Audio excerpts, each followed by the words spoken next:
বাচ্চারা তোমরা সবাই ভালো নাম্বার পেয়ে পাস করে গিয়েছো। তো তোমরা বড় হয়ে কে কি হতে চাও সেটা একে একে বলো আমাকে। স্যার আমি টিচার হব, আর স্যার আমি পুলিশ অফিসার হব, স্যার আমি উকিল হব, স্যার আমি ইঞ্জিনিয়ার হব। বা আর ছাপ্পান তুমি কি হতে চাও? স্যার আমি ডাক্তার হব আর সবাইকে ফ্রিতে চিকিৎসা করাবো। আরে তুই যদি ফ্রিতে চিকিৎসা করিস তাহলে কি টাকা কামাবি? মানে তুই এখনো গরিব আছিস, পরেও গরিবই থাকবি। বেটা ছাপ্পান এই পৃথিবীতে কাউকে এমনিতে সাহায্য করে কোনোদিনও বড়লোক হতে পারবে না। ডক্টর স্যার দেখুন না, সকালবেলা আমার বাচ্চাকে স্নান করিয়েছি, এখন পর্যন্ত কান্নাই থামাচ্ছে না। মনে হচ্ছে লাঞ্চের ভিতরে জল ঢুকে গিয়েছে। আপনি একটা কাজ করুন, কাউন্টার রুমে গিয়ে 10 লাখ টাকা জমা করে দিন, তারপরে এর অপারেশন শুরু করব। 10 লাখ? এত টাকা তো আমার কাছে নেই ডাক্তার সাহেব। পয়সা নেই তো এখানে কেন নিয়ে এসেছো? পয়সা ছাড়া এখানে কোনো চিকিৎসা হয় না, যাও এখান থেকে। এখন আমি আমার বাচ্চার কিভাবে অপারেশন করাবো? আপনি একদম চিন্তা করবেন না, ওখানে যে ডক্টরটি দাঁড়িয়ে আছে উনি ফ্রিতে চিকিৎসা করান, ওনার কাছে যান। ঠিক আছে ডাক্তার স্যার, আপনি এখানে? ছাপ্পান দেখ না, সকাল থেকে আমার ছেলেটা কান্নাই করছে শুধু। স্যার আপনি একদম টেনশন করবেন না, আর আপনি এখানে বসুন। বেটা ছাপ্পান এই পৃথিবীতে কাউকে এমনিতে সাহায্য করে কোনোদিনও বড়লোক হতে পারবে না।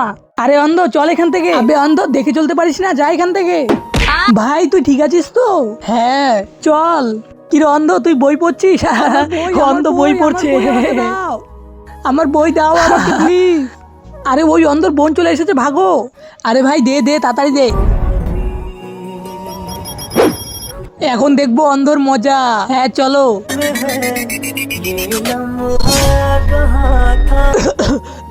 ভাই ভাই কি হয়েছে তোর? এই নে জল খেয়ে নে।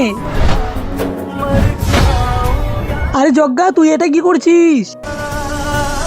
আরে জগ্গা তুই এখানে এসব কেন করছিস? বোন আমি অন্ধ থেকে সবাই আমাকে নিয়ে মজা করে, আমি আর বেঁচে থাকতে চাই না। তোর সাথে তোর বোন আছে না, চল চিন্তা করিস না। আরে এটা আমি কোথায় চলে এসেছি? আর আমি দেখতে পাচ্ছি কিভাবে তোমাকে তোমার বোন চিকু চোখ দিয়েছে। বোন? জগ্গা জগ্গা তুই তোর টিফিন ঘরেই ভুলে চলে এসেছিস। আরে ইয়ার এই দাদা আবার কেন স্কুলে চলে আসলো?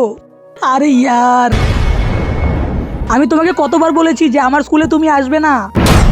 আমার বন্ধুরা যদি জানতে পারে তুমি আমার দাদা তাহলে ওরা আমার অনেক মজা উড়াবে। এখন আমার মুখ কি দেখছো? যাও এখান থেকে। হ্যাঁ হ্যাঁ চলে যাচ্ছি।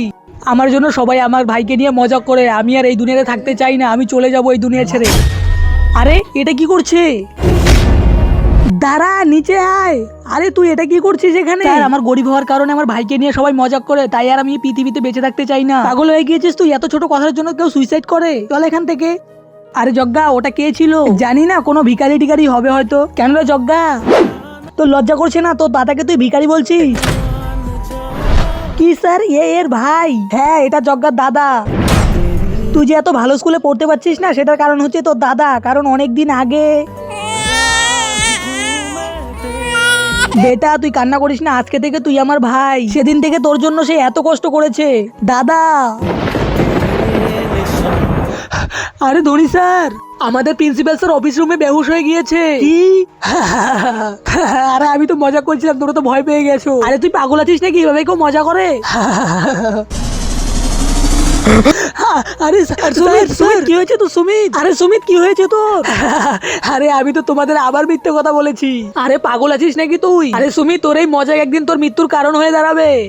দেখা যাবে।